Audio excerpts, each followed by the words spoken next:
mounts have been, a reward, a rite of passage in MMOs for basically as long as I can remember MMOs existing. I would love to know the first game that introduced mounts as like a thing. They were like, yeah, walking's too slow. Eventually you can totally ride something. What if anybody can tell me the first MMO to introduce that as a concept? I would love to know. But how mounts worked in Final Fantasy XI is very near and dear to my heart. At level 20, you earned the option to go take the Chocobo license exam. That was a quest. It was a quest to earn the Chocobo license, and that allowed you to rent and hire Chocobos from any city or crag. And that was basically it for a long time. You could rent the Chocobo and you could ride it until it wore off. But if you were out in the wild, you couldn't summon a Chocobo. You couldn't summon any other mounts. There were no unique mounts. There was nothing. There was just your option to hire the Chocobo when you were leaving the city. And that made Final Fantasy XI kind of unique in how you traveled around the world, because the hubs were always super critical. Even if you were done an activity out in the wild, you might want to go back to the city to get a new Chocobo to then go on your new adventure. That is, of course, up until they introduced Chocobo raising and allowed you to summon your Chocobo that you have raised from anywhere you want with your Chocobo Whistle. Of course, Square Enix being Square Enix back in the day with Final Fantasy XI, this wasn't a simple process, it wasn't an easy process, and the Chocobos that you would raise were not all created equally. It actually mattered what you put into this Chocobo raising process, because what came out of it was directly proportional to your choices and the time invested. So I figured it was about time that we go back through and really discuss the Chocobo raising process and why it was so awesome and also so frustrating. Let's talk about it.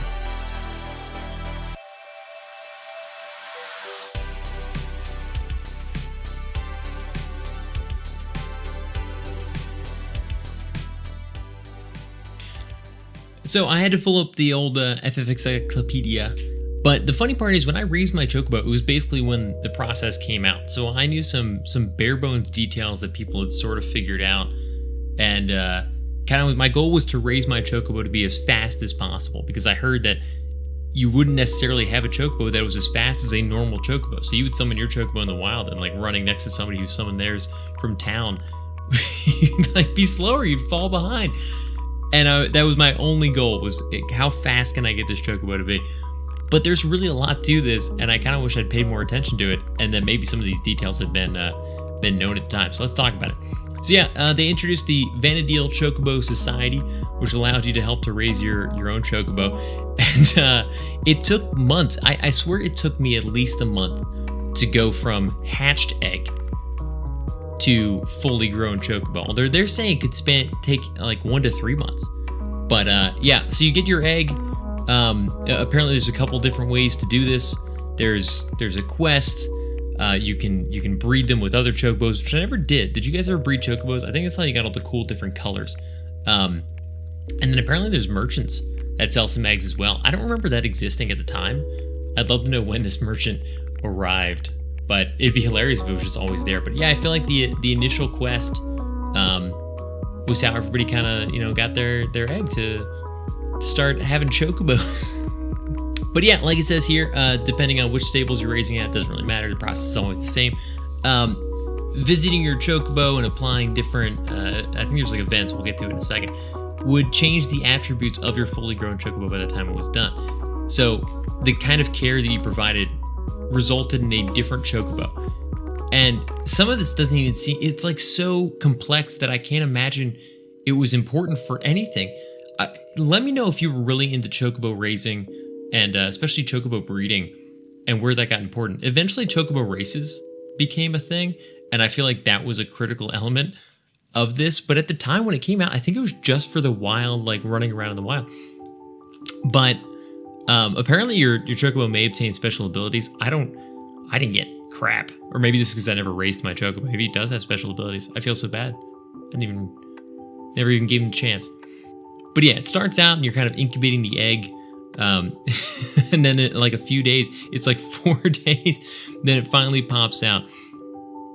And then you get these options like watch over your Chocobo, scold the Chocobo, go on a short walk, tell a story. A lot of these, like I think all of them had a bit of a cutscene, and you'd either just like casually play, or you'd go on an actual walk.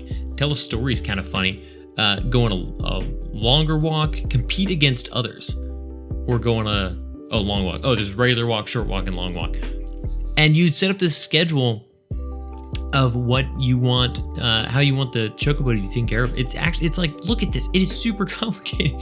You've got basic care, rest, take a walk in town, listen to music, exercise alone, exercise in a group, interact with children, interact with other chocobos, carry packages, exhibit to the public, deliver messages, dig for treasure, and act in a play. And not all these are available at different stages. So like, hatchling, adolescence, adult stage is when some of these become an option.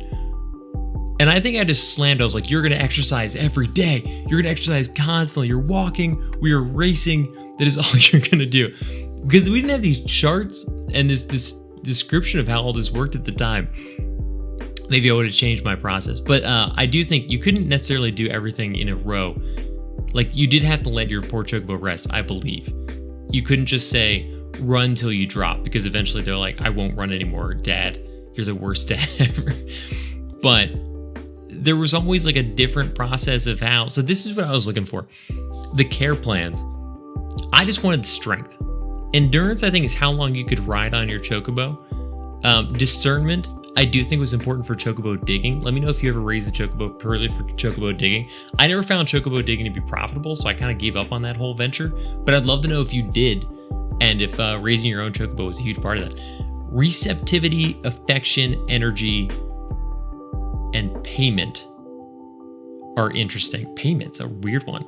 Let me know what you know about payment. It looks like it only matters for carrying packages, exhibiting to the public, delivering messages, digging for treasure, and acting in a play. I mean, some of this stuff, is it only during the care process?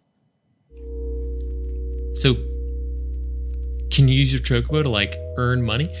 Anyways, the important thing is mostly that I was always worried about strength. Endurance was like, yay, maybe. But to be honest, I didn't plan on being that chocobo that long.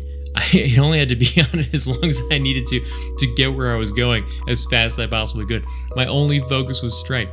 I think I did as many runs as I could, exercises, walks, and then delivering messages. I mean, clearly it would have been a great option. I have no idea if I even knew that. But, look, now we have like percentages of benefit.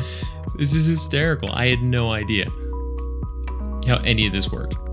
But so kind of like a Tamagotchi, which this process actually reminds me a lot of that. Did you guys remember the Tamagotchis that you'd have like on a little keychain, and it would get sick and you'd have to give it medicine, and then you'd have to feed it every day. But like I always forgot during school that I was supposed to quick take this thing out and feed it, so it would be sick at the end of every day, and I'd have to spend all my time just getting it better from its cold. It was never happy. It was a miserable Tamagotchi. Anyways, it's kind of like similar, because the chocobo would get bored or start crying or get depressed, energetic, focused, happy, ill, injured, lovesick, run away. There's so many of these. There are so many of these. And some of these, you can't do anything. Like when they're ill, it's like you can't really make them exercise because they're ill. So you have to be really careful about your whole plan and like reacting to this as quickly as possible. So they describe it as sort of like you don't have to be in the game constantly. You hop in and check on the chocobo, but I was in all the time making sure my chocobo was as well cared for as possible because I was terrified of something going wrong. It was such a long process. But yeah, and then you have to feed it certain items to make it happier again or make it feel better. Hilarious. I do remember my chocobo got spoiled at one point, and I had to scold my chocobo. I felt terrible. I had to use the rod. No, I'm kidding. I think I just yelled at the chocobo. But yeah, the feeding is important, and we found out later. I may have known this at the time, but nobody knew exactly what items. That certain items would lead to a different colored chocobo if fed enough at the right stages. And I think early on, especially, some of these foods were very expensive. So I was like, I guess I'm going to have a standard color chocobo because I can't afford to feed them any of the green or blue items. I swear, what do you think the rarest color chocobo is? Interesting that red and pink are both the same foods. Is there a pink chocobo in Final Fantasy XI? If there is, I don't think I've seen it. I've seen red, yellow, green. Blue's pretty rare. But green is also very rare. I feel like I've seen it in so many benchmarks and stuff. But yeah, different food raise different stats related to the raising process. I don't remember if any of them were like important for making them stronger or faster. Has this process changed at all? Was it always this complicated? How did I even get this Chocobo to like adulthood without dying? This is insane. Oh my gosh. But yeah, here we go. Physical. Strength affects Chocobo's running speed. Endurance affects how long the Chocobo will maintain top speed at race. And also affects the Chocobo's riding duration on the field. So this was all I really cared about. Endurance was a nice side effect, but I wasn't trying to race my Chocobo. I just wanted to be able to get places in the world. Discernment apparently is about learning abilities, which I guess is critical for racing. Receptivity, ability to communicate with fellow Chocobos, increases the offspring will inherit its abilities and stats. Interesting. So critical for breeding. And then energy, the power the Chocobo needs to remain active. Affects the success rate of care plans and the frequency of care options. Interesting. Affection, the most important part of Chocobo raising, greatly affects the success of care plans. If it has a level 8 affection regarded as a parent, skill ups will in fact double in strength, though amount of skill lost does not. I do not know if my affection was high enough to appropriately give care to my Chocobo. Then satisfaction changes with feeding, it affects energy recovered. But insane. Oh, here we go. As of June 7th, 2016, Chocobo attributes now have an effect on the following aspects of Chocobo digging. Oh, so all the attributes affect digging as well. And then apparently there was a way to see which color the Chocobo was going to be once they were like adolescent, because they show tail feather tips. I saw my yellow Chocobo and I was like, definitely definitely going to be yellow. I'm not surprised at all here. And now there's some other things like Camp Quay, a place where adventurers can bring their Chocobos to interact with others as well as the condition. This is so detailed. There's so much going on with this like side event. But the best part was that it resulted, no matter what you did, it resulted in you being able to summon a mount anywhere in Vanadil that you could previously ride a Chocobo. And that was huge. Now that doesn't seem like a big deal because you can just summon a mount doing whatever in 11. And in other games, mounts are so prevalent, like that's not weird. But in 11, you couldn't do that. If you were out in the wild, you were stuck on foot until the Chocobo Whistle came around. And it kind of made it feel like more special. That like your Chocobo, you'd like summon your Chocobo with the Chocobo Whistle. Because you were out in the wild and it was so impossible to get any other Chocobo. It really felt like this one was special. And it was one that you raised and he was always there for you. Oh, I think I eventually did trade in the Chocobo Whistle to the mount NPC to allow me to summon my Chocobo from wherever, but I do kind of miss it. You had to get it recharged. I mean, 25 charges, you'd recharge it like the Chocobo, but you couldn't summon it like immediately. It was like every 5 minutes. So you had to be a little careful with how you used it. Insane. Guys, what did you think of the Chocobo breeding and raising process? Was it too complicated? Did it take too long? Is it something you remember fondly? I think back on it very fondly. I loved my Chocobo. I was so proud of raising it to be almost as fast as a standard mount. I never raced it. I never did any breeding. I'm curious if any of you did. Bring your thoughts to our streams on Tuesdays and Thursdays. We stream every Tuesday and Thursday at 7 p.m. Eastern Standard Time. A lot of times 11, but tons of other games too. But definitely, I want to hear your thoughts on Chocobo breeding, how you'd like to see mounts handled in the future of MMOs like Pantheon, Rise of the Fallen, Ashes of Creation coming out. I'd love to hear what you guys are hoping for.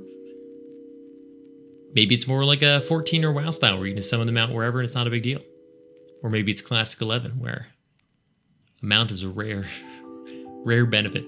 Otherwise, guys, keep on the lookout for more videos like this, and I'll see y'all in the next one. Peace. Here goes, guys.